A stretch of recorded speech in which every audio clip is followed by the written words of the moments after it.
Hello students, नमस्कार। कैसे हैं आप? आशा करता हूं लॉकडाउन में आप सभी सकुशल होंगे और घर पर बैठकर अच्छी प्रकार से तैयारी कर रहे होंगे। तो अपना चल रहा था बायोलॉजी का लेसन 3, जिसका नाम था परागण, निषेचन, भ्रूणपोष और भ्रूण का परिवर्धन।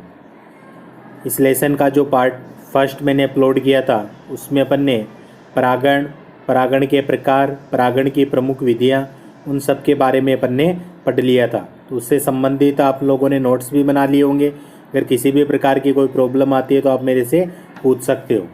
आज का जो वीडियो होगा उसके अंदर देखिए अपन देखेंगे मुख्य 3 बातों के ऊपर चर्चा करने वाले हैं। असंगतता या अनिश्चितता क्या होती है, निषेचन क्या है, और भ्रूणपोष और निषेचन से संबंधित अन्य बातें, द्विनिषेचन, त्वरित संलयन, उन सब के बारे में आज के वीडियो में अपन चर्चा करेंगे। तो पहले तो आपसे यही कहूँगा कि अपने जो भी ये वीडियो आते हैं उनको आप ज़्यादा से ज़्यादा शेयर किया करो, तो जो वो बायोलॉजी के स्टूडेंट्स घर पे बैठे हैं उन सबको इसका फ़ायदा मिल सके। इसलिए आपका ये दायित्व बनता है कि वीडियो को ज़्यादा से ज़्यादा शेयर ज़रूर कीजिए। तो देखिए आज का वीडियो शुरू करते हैं। वीडियो को लाइक कर दीजिए और जो चैनल पर पहली बार आए वह चैनल को सब्सक्राइब ज़रूर कर लीजिए। तो कल जहाँ अपन ने समाप्त किया था उसी से आगे आपको एक हेडिंग लगानी है, असंगतता या अनिश्चितता। वैसे तो अपन ने यह फर्स्ट जो चैप्टर था उसमें भी आया था असंजनन या अनिषेचन, उसी वैसे ही यहाँ पर दोबारा देख लेते हैं।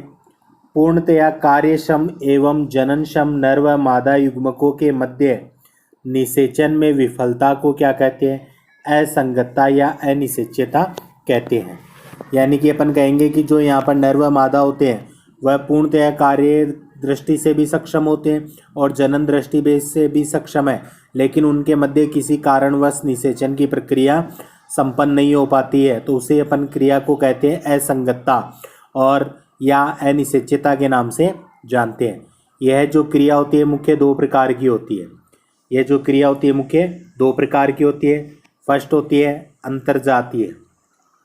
जब अनिश्चितता की क्रिया एक ही वंश की विभिन्न जातियों के मध्य होती है ना, तो उसे अपन क्या कहते हैं? अंतर्जातीय अनिश्चितता कहते हैं। एग्जाम्पल ब्रेसिका कैम्पेस्ट्रिस, जो सरसों, और ब्रेसिका रापा यानी कि राई। तो इन दोनों का वंश क्या है? एक ही, और जाति क्या है? अलग अलग है। तो जब अनिश्चितता एक ही वंश की भिन्न जातियों के सदस्यों के मध्य होती है तो उसे अंतर्जातीय अनिश्चितता कहते हैं। सेकंड होता है अंतर्जातीय। तो जब अनिश्चितता एक ही जाति के सदस्यों के मध्य होती है तो उसे स्व अनिश्चितता या स्वबंध्यता भी कहते हैं, या अंतर्जातीय के नाम से भी जानते हैं। एग्जाम्पल दे रखा है प्रीमूला पादप। अब आगे आप लोग एक छोटी सी हेडिंग लगाओगे, पराग स्त्रीकेसर पारस्परिक क्रिया, यानी कि परागकण और स्त्रीकेसर के मध्य जो क्रिया होती है उसके बारे में अपन पढ़ने वाले हैं। तो देखिए, पराग स्त्रीकेसर प्रक्रिया के फलस्वरूप पौधों में असंगतता पाई जाती है। पौधों में असंगतता पाई जाती है। इसके लिए उत्तरदायी कारक कारिकी या अकारिकी भी हो सकते हैं, यानी कि फिजियोलॉजिकल और मॉर्फोलॉजिकल दोनों फैक्टर्स हो सकते हैं। यह एक जीन के बहुयुग्म विकल्पी द्वारा क्या होती है? नियंत्रित होती है। सामान्यतः यह अंतःक्रिया वर्तिकाग्र के परिपक्व होने तथा परागकणों की भित्ति के निर्माण के समय क्या होती है? विकसित होती है। यह जो अंतः प्रक्रिया होती है यह वर्तिकाग्र के परिपक्व होने तथा परागकणों की भित्ति के निर्माण के समय विकसित होती है। इस स्व अनिश्चितता का निर्धारण एवं नियंत्रण यदि नर युग्मकोद्भिद अर्थात परागकण के जीन प्रारूप द्वारा होता है तो उसे युग्मकोद्भिदी स्व अनिश्चितता के नाम से जानते हैं। स्वनिश्चितता का निर्धारण और नियंत्रण यदि जो नरयुग्मकोद्भिद परागकण होते हैं, लघु बीजाणु होते हैं, के जीनों द्वारा प्रारूप है, जीनों द्वारा होता है, जीन प्रारूप द्वारा होता है तो उसे युग्मकोद्भिद स्वनिश्चितता यानी कि गेमेटोफाइटिक इनकम्पेटिबिलिटी भी कहते हैं। इसके विपरीत यदि बीजाणुद्भिद उत्तक, जिससे कि परागकण उत्पन्न होते हैं, बीजाणुद्भिद उत्तक के जीन प्रारूप द्वारा निर्धारण होता है तो उसे बीजाणुद्भिद स्व अनिश्चितता यानी कि स्पोरोफाइटिक इनकम्पेटिबिलिटी कहते हैं। तो ये 2 बातें जरूर ध्यान रखना। अगर स्वनिश्चितता का निर्धारण नियंत्रण नर युग्मकोद्भिद द्वारा होता है तो उसे युग्मकोद्भिद स्वनिश्चयता कहते हैं। और यदि यह बीजाणुद्भिद ऊतक के जीन प्रारूप द्वारा निर्धारण होता है तो उसे बीजाणुद्भिद स्वनिश्चयता कहते हैं। फिर देखिए पादपों में जो स्वनिश्चयता के परिणाम दिखाई देते हैं, कौन कौन से परिणाम आते हैं स्वनिश्चयता के। परागकणों में क्या होता है, अंकुरण का अभाव होता है, यानी परागकण अंकुरित नहीं हो पाते। परागनलिका की वृद्धि नहीं हो पाती है, परागनलिका साइज में छोटी रह जाती है। परागनलिका सही स्थान पर न पहुंच पाने, यानी परागनली बीजांड में नहीं पहुंच पाती है। परागनलिका वर्तिका में ही फट जाना, परागनली अपन कहते हैं उसके अंदर नरयुग्मक वगैरह होते हैं जो कि वह अपने बीजांड में पहुंचकर क्या करती है, निषेचन की क्रिया संपन्न करती है। तो वहां पर पहुंचने से पहले वर्तिका में ही वह क्या हो जाती है, फटकर नष्ट हो जाती है। केंद्रकों में संलयन का न हो पाना, यानी केंद्रक संलयन की क्रिया भी नहीं हो पाती। तो ये मुख्य अपन कह सकते हैं स्वनिश्चयता के क्या होते हैं, परिणाम होते हैं। फिर आगे देखिए अपनी हेडिंग आएगी निषेचन।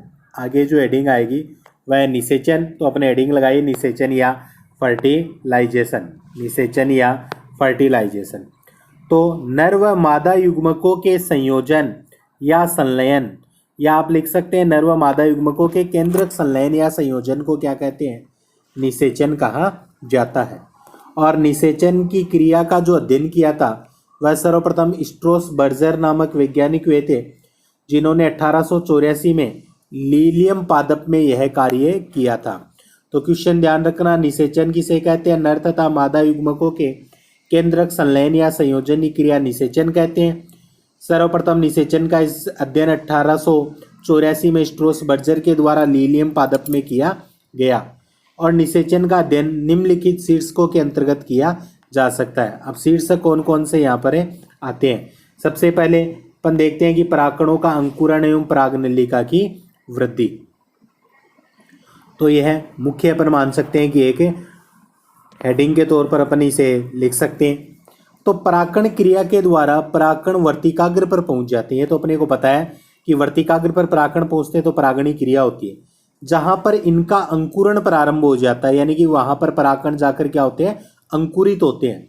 और वर्तिकाग्र की सतह पर उपस्थित विभिन्न स्राव, जिनमें वसा, शर्करा, रेजिन आदि उपस्थित होते हैं।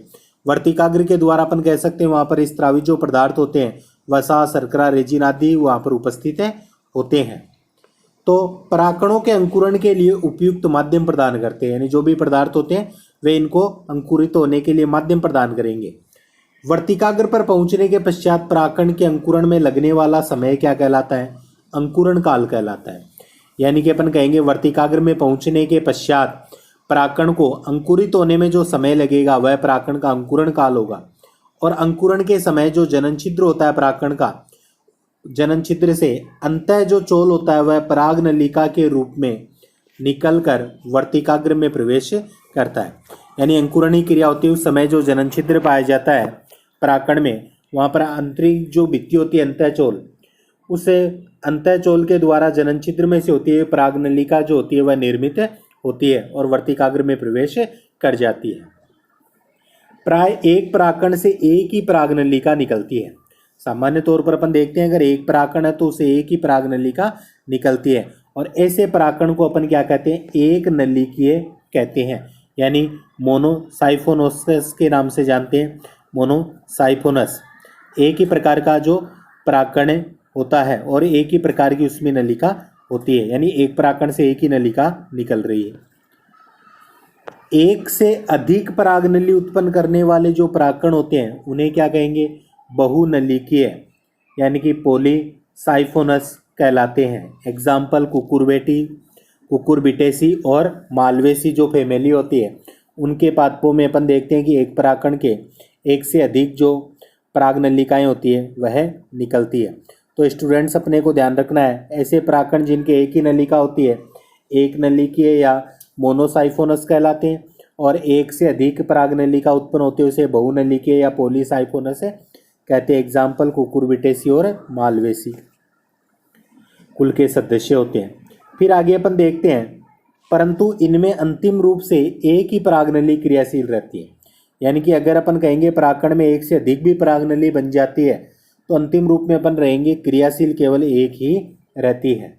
परागनलिका की जो लंबाई होती है वह वर्तिका की लंबाई के ऊपर निर्भर करती है। अगर वर्तिका की लंबाई ज़्यादा है, स्टाइल की लंबाई ज़्यादा है, तो जो पोलेन ट्यूब होगी उसकी लंबाई भी अपन देखेंगे कि ज़्यादा होगी, और अगर वर्तिका की लंबाई कम है तो उससे की लंबाई भी क्या होगी, परागनलिका की कम होगी। मक्का जो पादप आता है एक बीजपत्री, इसमें परागनलिका की जो लंबाई होती है वह 450 mm तक होती है।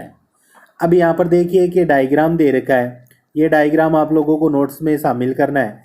इसमें दिखाया गया है कि किस प्रकार से जो परागनलिका होती है, जैसे ऊपर ऊपर क्या दिखाया गया है, वर्तिकाग्र भाग आपको प्रदर्शित किया गया है। ये ऊपर ऊपर देख रहे हैं अपन, ये वर्तिकाग्र भाग है, इस पर क्या आकर गिरे, परागकण आकर गिरे।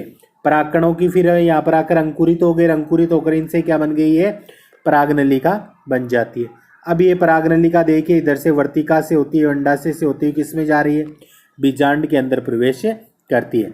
अब बीजांड के अंदर प्रवेश करने के पश्चात देखो क्या होता है, बीजांड के अंदर प्रवेश करने के पश्चात क्या होता है, पहले अपन थ्योरी में पढ़ लेते हैं, फिर मैं आपको इसको समझा दूंगा। आप ये डायग्राम जरूर बना लेना। ये डायग्राम बनेगा, आप चाहो तो इसका स्क्रीनशॉट ले सकते हो या इसको वीडियो को यहाँ पर रोक कर ये डायग्राम भी बना सकते हो। अब आगे देखिए यहाँ पर, इसको बाद में मैं समझाऊंगा निषेचन कैसा होगा।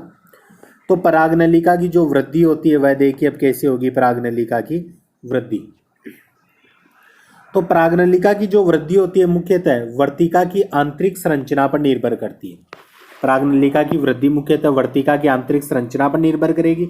लीलियम और राइबीज में वर्तिका खोखली होती है, इसकी गुहिका श्लेष्मिक पदार्थ से भरी रहती है, जो परागनलिका की वृद्धि को प्रेरित करती है, यानी उसको वृद्धि के लिए एक पोषण प्रदान करने का कार्य करती है। अधिकतर पौधों में वर्तिका क्या होती है, बंद या ठोस से होती है। अधिकतर जो पादप होते हैं उनमें जो वर्तिका होती है वह बंद या ठोस होती है, और इन पौधों में वर्तिका के केंद्रीय भाग में उपस्थित उत्तक पेक्टिनेज नामक एंजाइम की क्रिया से नष्ट हो जाते हैं। अतः वर्तिका के केंद्र में एक मार्ग बन जाता है। कुछ पौधों जैसे ओइनोथेरा, पिटूनिया आदि में परागनलिका वर्तिका के केंद्रीय भाग की कोशिकाओं के मध्य उपस्थित अंतरकोशिकीय अवकाशों से गुजरती हुई क्या करती है, वृद्धि करने का कार्य करती है, वृद्धि करने का कार्य करती है। परागनलिका की जो वृद्धि होती है सदैव अंडाशय की ओर होती है। परागनलिका की जो वृद्धि होती है वह वर्तिका से होती है, अंडाशय की ओर होती है। वर्तिका अंडाशय तथा बीजांड में उपस्थित रसायनवर्ती कारक जो होते हैं वह परागनलिका की वृद्धि की दिशा को क्या करते हैं, निर्धारित करते हैं, और यह सदैव वृद्धि करती हुई अंडाशय में उपस्थित बीजांड की ओर अग्रसर होती है। जो दिशा होती है वह अपन कहेंगे किधर होगी, बीजांड में होगी, यानी अंडाशय में बीजांड होता है, उस बीजांड की ओर परागनलिका की दिशा होती है। अतः नलिका की वृद्धि एक दिशीय यानी एक ही दिशा में वह रसायन अनुवर्ती प्रकार की होती है। तो कई बार यही क्वेश्चन आ जाता है कि नलिका की वृद्धि एक दिशीय व रसायनुवर्ती होती है, समझाइए। तो नलिका की वृद्धि अपन कहेंगे कि यह वर्तिकाग्र पर जब निर्मित हो जाती है तो उसके पश्चात वर्तिका से होती हुई अंडाशय की ओर और अंडाशय से बीजांड दिशा की ओर क्या करती है, गति, यानी कि एक ही दिशा में अपन मान रहे गति होगी। तो एक दिशीय होगी रसायनानुवर्ती, यानी कि इसमें वर्तिका के अंदर कुछ रसायनानुवर्ती पदार्थ पाए जाते हैं, जिसके कारण से अपन कहते हैं कि यह उस वर्तिका से होती हुई अंडाशय के अंदर पहुंचती है। और जो बीजांड द्वार होता है वहां पर भी कुछ रसायनों का स्त्राव होता है जो परागनलिका को क्या करते हैं, अट्रैक्ट करने का कार्य करते हैं, इसलिए इसे रसायन अनुवर्ती प्रकार भी होती है। अब अपन आगे बात करेंगे परागनलिका जब बीजांड में कैसे प्रवेश करती है। तो बीजांड में परागनलिका का प्रवेश 3 प्रकार से होता है। बीजांड में परागनलिका का जो प्रवेश होता है वह मुख्य 3 प्रकार से होता है। एक तो होता है पोरोगेमी, जिसे बीजांड द्वारी प्रवेश कहते हैं। दूसरा होता है चेलेजोगेमी, निभागीय प्रवेश, और एक होता है मीजोगेमी, जिसे अपन कहते हैं द्यावणीय प्रवेश होता है। सबसे पहले अपन देख रहे हैं बीजांडीय प्रवेश, बीजांड द्वारी जो प्रवेश होता है जिसे अपन पोरोगेमी कहते हैं। तो देखिए इसमें क्या होता है, बीजांड में बीजांड द्वार से प्रवेश करती है। परागनलिका जो होती है उस बीजांड में बीजांड द्वार से प्रवेश करती है, तो इसे बीजांड द्वारीय प्रवेश कहते हैं। यह अधिकांश पौधों में पाई जाने वाली सामान्य विधि होती है। अधिकांश पौधों में अपन मान सकते हैं कि यही विधि पाई जाती है। और निभागीय जो प्रवेश होता है, जब परागनलिका का बीजांड में प्रवेश निभाग या चेलेजल एंड से होता है तो निभागीय प्रवेश। केजुराइना, जुगलेंस और बिटूला में यही प्रक्रिया होती है। तीसरा दे रखा है अध्यावरणीय प्रवेश, मीजोगेमी। तो जब परागनलिका अध्यावरणों से बहती हुई बीजांड में प्रवेश करती है तो उसे अपन अध्यावरणीय या मीजोगेमी के नाम से जानते हैं। एग्जाम्पल कुकुरबिटेसी और पॉपुलस जो कुल होते हैं उनमें यह पाई जाती है। अब देखिए यहाँ पर 3 डायग्राम दे रखे हैं जिनमें समझाया गया है। फर्स्ट जो है इसमें अपन देख रहे हैं जो परागनलिका आ रही है। अब ये परागनलिका कैसे आई, क्योंकि इन बीजांड के चारों ओर क्या बना हुआ है, अंडाशय बना हुआ है। इन बीजांड के चारों ओर क्या है, अंडाशय है। तो यह क्या कर रही है, वर्तिका से गति हुई करती हुई किससे के अंदर आई है, यहाँ से गति करती हुई अंडाशय से होती हुई, फिर अपन कहेंगे बीजांड में से होती है। इस बीजांड द्वार के माध्यम से अंदर क्या कर रही है, प्रवेश कर रही है। बीजांड द्वार के माध्यम से प्रवेश करती है तो उसे अपन क्या कह रहे हैं, बीजांड द्वारीय प्रवेश कहते हैं। दूसरा अपन कह रहे हैं कि यहाँ पर यह किस भाग से प्रवेश कर रही है, निभागीय भाग से अपन मान रहे हैं प्रवेश कर रही है। निभागीय भाग यानी कि यह ऊपर वाला जो भाग, इधर से अगर यह प्रवेश करती है तो उसे अपन क्या कहते हैं, निभागीय भाग कहते हैं। यानी कि बीजांड में प्रवेश जो होगा वह निभागीय भाग की ओर से हो रहा है।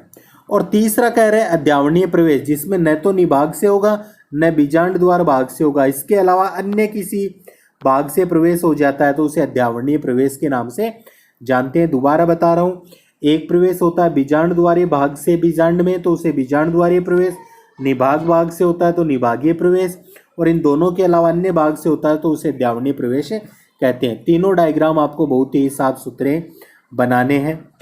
ये लीजिए, यहाँ पर आप वीडियो को रोककर डायग्राम बना सकते हो या स्क्रीनशॉट भी ले सकते हो। अब आगे अपन देखेंगे कि परागनलिका का जो भ्रूणकोश होता है, बीजांड के अंदर भ्रूणकोश, उसमें प्रवेश कैसे होगा। तो हमेशा बात ध्यान रखना कि जब परागनलिका बीजांड में प्रवेश करती है तो 3 भागों से, बीजांड द्वारीय भाग, निभागीय भाग और अध्यावरणीय भाग से प्रवेश करती है। लेकिन परागनलिका जब भी भ्रूणकोश में प्रवेश करेगी तो हमेशा केवल एक ही भाग यानी कि बीजांड द्वारीय भाग से ही क्या करती है, प्रवेश करने का कार्य करती है। तो अब देखिए परागनलिका का भ्रूणकोश में प्रवेश। तो परागनलिका का भ्रूणकोश में प्रवेश देखते हैं कि भ्रूणकोश में परागनलिका का प्रवेश सदैव बीजांड द्वार वाले छोर से किसी एक मार्ग द्वारा होता है। यानी कि भ्रूणकोश में परागनलिका सदैव बीजांड द्वार वाले भाग से प्रवेश करती है। अब वह मार्ग कौन सा हो सकता है, फर्स्ट अंडकोशिका तथा सहायक कोशिकाओं के मध्य से प्रवेश कर सकती है, या भ्रूणकोश की भित्ति तथा एक सहायक कोशिका के मध्य से प्रवेश करेगी। यानी कि बीजांड द्वार वाले भाग से अंदर प्रवेश करेगी, लेकिन या तो अंडकोशिका और सहायक कोशिका के मध्य से अंदर आएगी भ्रूणकोश के, या भ्रूणकोश की भित्ति तथा एक सहायक कोशिका के मध्य से अंदर आती है। तो यहाँ पर देखिए डायग्राम यहाँ पर प्रदर्शित किया गया है।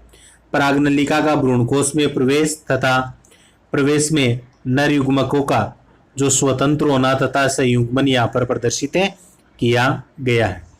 अब इसमें देखो क्या दे रखा है, परागनलिका नरकेंद्रकों के साथ पहले डायग्राम में दिखाया गया है कि जो नरकेंद्रक सहायक कोशिका, ऊपर अपन मान रहे हैं अंडकोशिका इधर से प्रवेश कर सकती है। अब फिर नष्ट होती हुई परागनलिका यानी कि अंदर यह प्रवेश कर जाती है तो अपन मान लेते हैं कि जो दूसरा जो डायग्राम है, पहले डायग्राम में अपन मान रहे हैं कि इधर से प्रवेश कर रही है, और दूसरे डायग्राम में अपन कहते हैं कि प्रवेश करते ही क्या हो जाती है, नष्ट हो जाती है।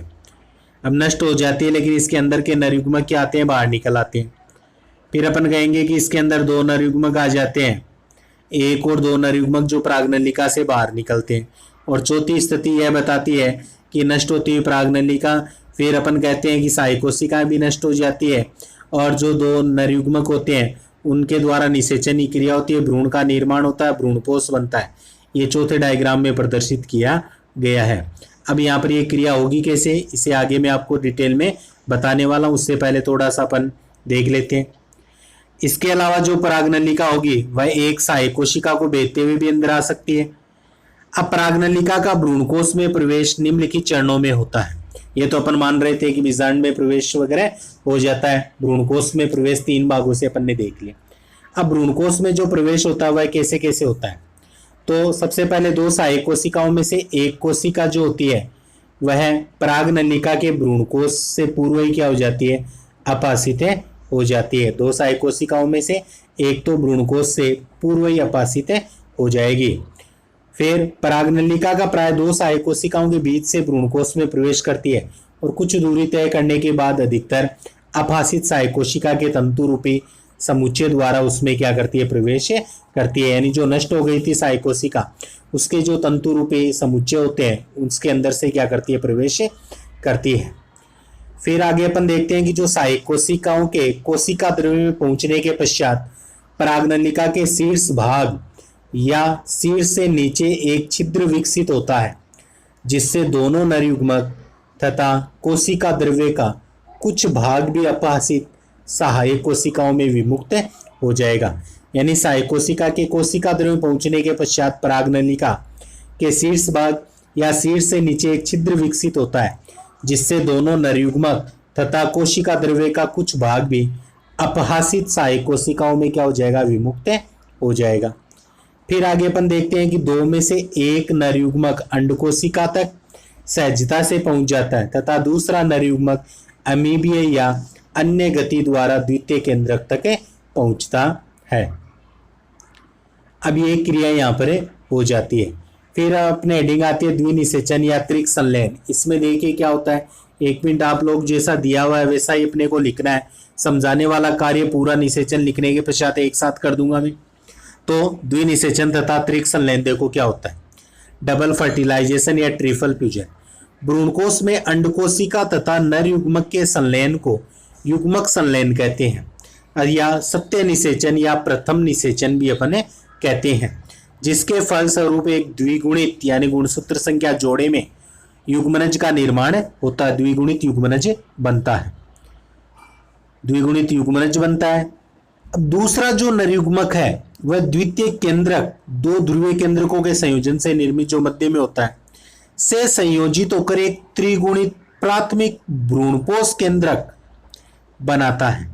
यानी कि पहला नरयुग्मक तो क्या करता है, अंडकोशिका से संलयित हो जाता है, जिससे निषेचन हो जाता है। और जो दूसरा नरयुग्मक होता है वह द्वितीय केंद्रक जो 2 ध्रुवीय से निर्मित केंद्रक होता है मध्य में पाया जाता है, उससे संयोजित होकर एक त्रिगुणित प्राथमिक भ्रूणपोष केंद्रक संरचना बनाता है, जिस प्रक्रिया को अपन क्या कहते हैं, त्रिक संलयन। त्रिक संलयन इसलिए कहते हैं 2 केंद्रक तो पहले होते हैं और एक नरयुग्मक का केंद्रक और जुड़ जाता है, तो त्रिक संलयन क्रिया हो जाती है। क्योंकि इसमें 3 एन केंद्रकों का संलयन हो जाता है। एन का मतलब अगुणित होते हैं। इनमें सब में गुणसूत्र जो होते हैं वह आधे पाए जाते हैं, अयुग्मित होते हैं। युग्मक संलयन, युग्मक संलयन एवं त्रिक संलयन की घटना को सम्मिलित रूप से अपन क्या कहते हैं, द्विनिषेचन के नाम से जानते हैं। और द्विनिषेचन का अध्ययन भी सर्वप्रथम नावस्चीन के द्वारा 1898 में किया गया और इन्होंने फ्रिटिलेरिया और लीलियम नामक पौधों में इसका अध्ययन किया था। द्विनिषेचन आवर्तबीजी पादपों का एक महत्वपूर्ण लक्षण होता है। एंजियोस्पर्मी के अतिरिक्त अन्य किसी पादप वर्ग में यह नहीं पाया जाता है और द्वितीय केंद्रक तथा एक नर युग्मक के संलयन को कभी कभी द्वितीय निषेचन भी कहते हैं। द्वितीय केंद्रक और एक नर युग्मक जो होता है उसके संलयन को द्वितीय निषेचन भी कहा जाता है। विभिन्न पादपों में परागण और निषेचन के मध्य 2 से 25 घंटे का अंतराल होता है एवं त्रिक संलयन और युग्मक संलयन से सामान्यतः पहले होता है। पादपों में परागण व निषेचन के मध्य अपन कहते हैं 2 से 25 घंटे का समय लगता है, अंतराल माना जाता है। यानी परागण हो जाता है फिर निषेचन होने में लगभग अपन मान सकते हैं 2 घंटे से लेकर 25 घंटे का समय लग सकता है। एवं त्रिक संलयन युग्मक संलयन से सामान्यतः पहले होने वाली प्रक्रिया होती है। यानी निषेचन से पहले अपन मानते हैं त्रिक संलयन की प्रक्रिया इसके अंदर होती है। तो ये था मुख्य। अब द्विनिषेचन जो होता है उसका महत्व क्या होता है, द्विनिषेचन क्यों पाया जाता है आवर्तबीजियों में, तो वह देखिए इसका महत्व है। एक नरयुग्मक अंडकोशिका के संयोजन से द्विगुणित युग्मनज बनता है। एक नरयुग्मक से अंडकोशिका के संयोजन से द्विगुणित युग्मनज बनता है जो परिवर्धित होकर भ्रूण का निर्माण करता है। दूसरा नरयुग्मक द्वितीय केंद्रक से संयोजित होकर त्रिगुणित 3n भ्रूणपोष केंद्रक बनाएगा। अब भ्रूणपोष 3n क्यों हुआ, क्योंकि 2 अगुणित केंद्रक पहले थे और एक नरयुग्मक का केंद्रक जुड़ गया वो भी अगुणित था, तो तीनों मिलकर क्या हो गए 3n हो गए। तो 3n केंद्रक का निर्माण करेगा भ्रूणपोष केंद्रक का। इससे भ्रूणपोष का परिवर्धन होता है जो विकसित हो रहे भ्रूण के पोषण के लिए प्रारंभिक स्रोत होता है। भ्रूणपोष में भ्रूण के पोषण के लिए आवश्यक पोषक तत्व उपलब्ध होते हैं और अनेक पादप भ्रूण वैज्ञानिकों का मानना है कि भ्रूणपोष में पैतृक व मातृक गुणसूत्र, जो भ्रूणपोष होता है उसमें पैतृक व मातृक गुणसूत्र होने के कारण यह संकर ओज प्रदर्शित करता है। संकर ओज का मतलब जिसमें अपन मान सकते हैं कि माता पिता दोनों के गुण होते हैं, अच्छा ओजस्वी अपन मान सकते हैं कि पाया हो जाता है। बीजों की जीवन क्षमता के लिए युग्मक संलयन व त्रिक संयोजन दोनों ही आवश्यक होते हैं। इससे जीवद्रव्य का पुनर्विन्यास एवं नवीनीकरण होता है। अतः ये दोनों ही प्रक्रियाएं क्या होती है, महत्वपूर्ण मानी गई है। दोनों ही प्रक्रियाएं क्या होती है, महत्वपूर्ण होती है। तो ये द्विनिषेचन का महत्व था। अब देखिए यहाँ पर मैं आपको समझाने वाला हूं मुख्य रूप से जो निषेचन की जो प्रक्रिया हुई थी उसको समझा रहा हूं, वह समझ लीजिए डायग्राम के द्वारा।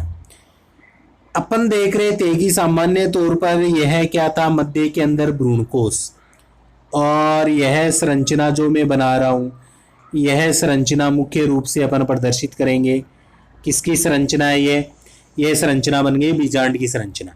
अपन मान रहे हैं कि जो परागनलिका आई चारों तरफ मान लिया ये क्या था, अंडाशय। परागनलिका आई बीजांड द्वार के माध्यम से परागनलिका अंदर आती है। यहाँ पर पाई जाती है क्या, दो सहायक कोशिका। ये दो क्या है, सहायक कोशिका। ये क्या है, अंड कोशिका। ये यहाँ पर मैं लिख रहा हूँ कि ऊपर वाली तो अंड कोशिका, नीचे वाली दो क्या होती है, सहायक कोशिका होती है। जब परागनलिका प्रवेश करती है तो इन्हीं सहायक कोशिका और अंड कोशिकाओं के मध्य से होती हुई प्रवेश करती है। इस समय एक सहायक कोशिका क्या हो जाएगी, नष्ट हो जाएगी। एक सहायक कोशिका नष्ट हो जाती है और वह तंतु रूपी समुच्चय के रूप में पाई जाएगी। अब अपन कहेंगे कि परागनलिका जब अंदर आ जाएगी तो अंदर आते ही उसका मुख क्या हो जाता है, खुल जाता है, और उसके अंदर क्या पाए जाते हैं, दो क्या होते हैं जो नरयुग्मक होते हैं वह क्या आ जाते हैं, बाहर आ जाएंगे। दोनों नरयुग्मक बाहर आ जाते हैं और परागनलिका नष्ट हो जाती है। अब अपन कहते हैं कि ये तो बीजांडीय द्वारे भाग है। फिर जो निभागीय भाग होता है उस पर भी अपन कहते हैं कितनी सेल्स, 3 सेल्स पाई जाती है, जिन्हें अपन क्या कहते हैं, प्रतिमुखी या प्रतिध्रुवीय कोशिकाओं के नाम से जानते हैं। फिर अपन कह रहे थे मध्य में एक बड़ी काय कोशिका होती है जिसके 2 केंद्रक पाए जाते हैं। ये 2 केंद्रक उपस्थित रहते हैं जिन्हें ध्रुवीय केंद्रक, द्वितीय ध्रुवीय केंद्रक अपन कहते हैं। अब देखिए होता क्या है, परागनलिका के जो 2 नरयुग्मक, एक तो ये रहा और एक ये 2 नरयुग्मक है, तो यह जब स्वतंत्र हो जाते हैं जो पहला नरयुग्मक होता है वह तो देखिए अंडकोशिका के साथ क्या हो जाएगा, संलयित हो जाएगा। वह तो अंडकोशिका के साथ संलयित हो जाएगा। तो उस क्रिया को तो अपन क्या कह देते हैं, निषेचन कहते हैं। अंडकोशिका के साथ संलयित हो जाएगा, उसे निषेचन कहते हैं। और निषेचन से यहाँ पर किसका निर्माण होगा, भ्रूण का निर्माण होता है। निषेचन से किसका निर्माण होगा, भ्रूण का निर्माण होगा। और इस निषेचन में अपन कह रहे हैं कि अगुणित युग्मक, यानी अंडकोशिका भी अगुणित है, यानी कि एन है, और जो दूसरा नरयुग्मक अपने पास जिसने संलयित किया है अंडकोशिका को वह भी क्या है, अयुग्मित है। तो एन एन मिलकर किसका निर्माण करेंगे, 2n, यानी कि द्विगुणित, यानी बनने वाला भ्रूण कैसा होगा, द्विगुणित होगा। ये तो बात हुई निषेचन की।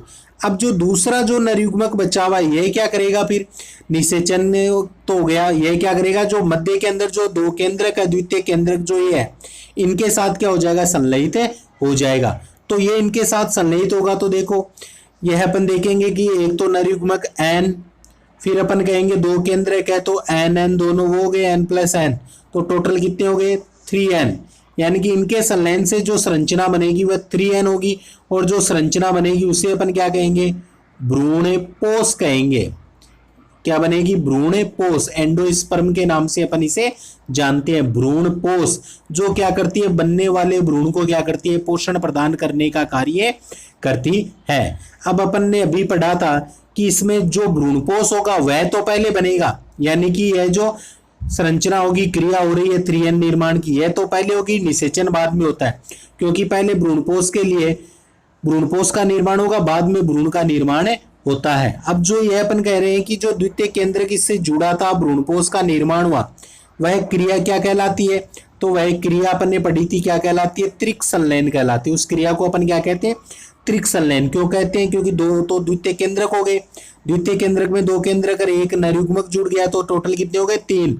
तो त्रिक संलयन हो गया, 3 यहाँ पर जुड़ रहे हैं। और एक निषेचन तो पहले हो गया था अपने पृष्ठ नरयुग्मक और अंडकोशिका के बीच, तो उसे अपन ने प्राथमिक निषेचन, प्रथम निषेचन का। यह दूसरी बार हो रहा है तो इसे अपन क्या कह देते हैं?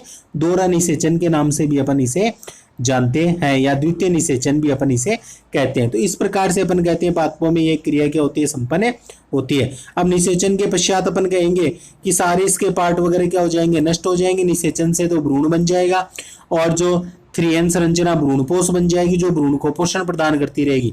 बाद में अपन कहेंगे बीजांड भी नष्ट हो जाएगा, बीज में कन्वर्ट हो जाएगा, और जो अपना अंडाशय होगा वह किस में कन्वर्ट हो जाता है? फल के अंदर कन्वर्ट हो जाता है। इसीलिए फल के अंदर अपन देखते हैं कि पहले फल, फिर आता है उसके अंदर बीज, और बीज के अंदर क्या आता है? भ्रूण आता है। ये संरचना अपने को प्रदर्शित होती है। तो आशा करता हूं निषेचन को आप लोग समझ पाए होंगे, और वीडियो अच्छा लगा हो आज का तो वीडियो को लाइक कर दीजिए, शेयर कीजिए। अगर ये नहीं समझ में आया तो मेरे को कमेंट्स या मैं आप लोग जरूर बताइए, मैं दोबारा इसको समझाने की कोशिश करूंगा आप लोगों को। निषेचन की वीडियो देखने के लिए आप सभी का धन्यवाद। मिलते हैं अगले वीडियो में एक नए टॉपिक के साथ में, जिसमें अपन चर्चा करेंगे जो एंडोस्पर्म यानी भ्रूणपोष है उसके बारे में। तब तक के लिए जय हिंद, जय भारत।